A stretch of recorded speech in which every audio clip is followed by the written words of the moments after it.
Hello and welcome back. At the beginning of this week's portion, we look at a summary of the journey. Moshe gives a summary of what's happened to the Jewish people at this moment in time, which of course is going to lead to the entire next book of the 5 books of Moses, the Torah, which is effectively Moses' last speech, recounting all the happenings, trying to teach the Jewish people the lessons from what they have experienced in the desert and so on. And at this point they've completed the journeys, and he is recounting to them a summary of the journeys, and he starts of course all the way from Egypt, and he recounts how God had destroyed all the Egyptian firstborns, and he also tells us about how he destroyed their gods. It says, Veloi heihem asa Hashem shefatim, that Hashem, and on their gods, this is after telling us about the firstborns, and on their gods Hashem had inflicted punishments. And on their gods Hashem inflicted punishments. Now, if we look at Parshat Masei, the portion in Shlomo in Exodus, which talks about this episode, we find that in fact there it says a slightly different wording. It says, Uvachol Elehei Mitzrayim asa Hashem shefatim. It tells us that against all the gods of Egypt I shall mete out punishment. Of Uvachol Elehei Mitzrayim eseh shefatim ani Hashem. And against all the gods of Egypt I shall mete out punishment, I am Hashem. Notice there that it says Uvachol. Here it doesn't say Uvachol and all, it just says Veloi heihem and their gods. There it says Uvachol Elehen, and against all the gods. What is the difference between the two? Why in the portion of Boy does it say all the gods, and here it doesn't mention it? Well, the reason is as follows. Our rabbis tell us that during the course of the plagues, Hashem destroyed almost all of the gods. He left one. The god was called Baal Tzufoin, the Baal Tzufoin. And the reason for this was because he wanted the Egyptians to have a little bit of faith still in their gods, to pursue the Jewish people to the sea, in order that of course they should be punished by the splitting of the sea, and then the Egyptians going in chasing after the people and then being drowned. And so God left one idol, one of their gods, their deities, the Baal Tzufoin, so that they could say, look, maybe it is him that has carried out all the punishments, and therefore this is the God that we are going to follow. And they had trust and faith in him enough to be able to chase the people after them to the sea. And we know of course what happened. Once the sea had drowned all the Egyptians, our rabbis tell us that even Baal Tzufoin was destroyed after that, because he was needed no longer. Hashem destroyed him as well.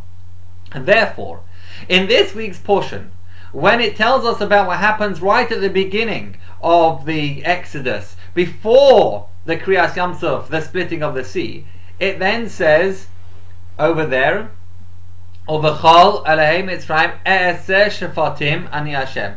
It says what's going to happen in the future is I will destroy all of their gods. Hashem is promising I will destroy all of their gods. He's telling about I will, what's happening in the future, because ultimately it did happen. But here, where Moshe is recounting what happens right before, he's actually telling them what happened before. We look at the verses prior to this. He tells them about what happened. He reminds them about what happened before. This is before the splitting of the sea, and therefore before the splitting of the sea, Moshe says, "Uveloi heihem," their gods, because it wasn't all of their gods just yet, because God left one of them alive.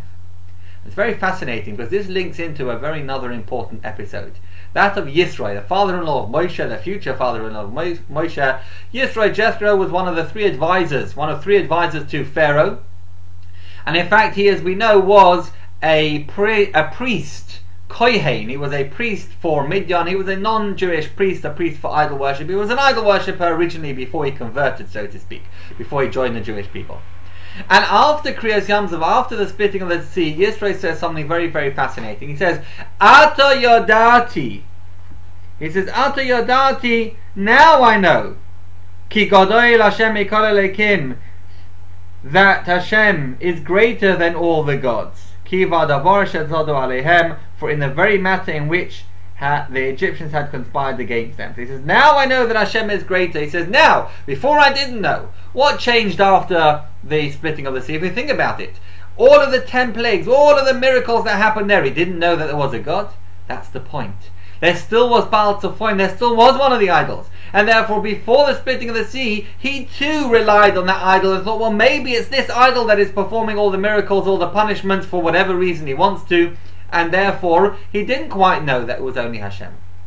Only after Kriyas Yamsuf, only after the splitting of the sea, which our rabbis tell us that Baal Tzofoin, the last remaining idol, was also destroyed, can Yisro, who was a priest, a non-Jewish priest, an idol-worshipping priest, turn around and say, Ata Yodati, now I know, Ki Gadoil Hashem Mikolekim, that God is the greatest, that Hashem is greatest from all the other ones. Now I know, because they've all been destroyed and it only remains for Hashem to be there, and therefore he followed the Jewish people and he joined them. And we know Moshe eventually married one of his daughters. In fact, so did other leaders of the Jewish people, but ultimately he joined them then. That is linked into what we were saying about earlier, about the significance of all the gods. Now Yisro knew. Later on, we're told in the portion about the cities of refuge. The cities of refuge were cities which were given to the Levites. In fact, the Leviim, the Levites were given these cities, and we are told in the portion exactly why they were given to them. V'hayu ha'arim lahem lashaves, says this week's portion. We are told V'hayu ha'arim lahem lashaves, that these cities that were given all the way through to all the way throughout the land, in fact, they were going to be for them to dwell, the cities that they should live. V'hayu ha'arim lahem lashaves. These were going to be cities that shall be theirs for dwelling. Now, interestingly, if we look at the previous verse says as follows: Tzavetz b'nei Yisrael, command the children of Israel, v'nosnol alvim, that they shall give to the Levites, minachalas achuzasam, from the heritage of their possession, orim lashaves, cities for dwelling. And it goes on to say, migrash la'orim sehem, an open space for the cities all around them, titnol alvim, shall you give to the Levites. Why the double expression? The Torah doesn't repeat anything for nothing. It says you should give it to them for dwelling, and then it says V'hayu ha'arim lahem l'shaves, these cities shall be for them as a dwelling. Well, it just said that, the previous verse. The answer is because these cities had a dual purpose. Not only were they cities for the Levites to dwell in, but also they were the Orei Miklot, the cities of refuge, that should somebody kill another person accidentally, he was to run to those cities of refuge and the Levites would take care of him, and that was his refuge. Hashem, of course, wanted a scenario where the only purpose of these and use of these cities were as a dwelling place for the Levites. And therefore, after saying that this is what you shall do, give them cities for dwelling, he reiterates, this is V'hayu ha'arim lashaves, lahem lashaves, that these cities should, please, he's almost pleading with the Jewish people, that these cities should only be used for the Levim as a dwelling and not for an Orei Miklot, the cities of refuge, because hopefully we will all live in peace and harmony and nobody will be killing each other, even accidentally, which of course, as we know, our rabbis tell us that these accidents were not accidents. Rather, Hashem caused another person to kill a third person simply because he deserved that particular punishment, to be exiled. Our rabbis tell us that this is a fulfillment of the concept that Hashem says nobody will go unpunished. If somebody deserves punishment, Hashem causes a situation where an accident, so to speak, happens, i.e. that this person had to go to a city of refuge because he killed somebody by accident. That is something that he deserved. Hashem knows, because of something that happened in private that there were no witnesses to. Hashem knows that he deserved it, and this is the concept that is being played out with the cities of refuge. And so Hashem says, V'hayu ha'arim lahem lashaves, please let it be that these cities are only for them as a dwelling and not for anything else. As ever, thank you for watching. Please do continue watching, and feedback is always welcome.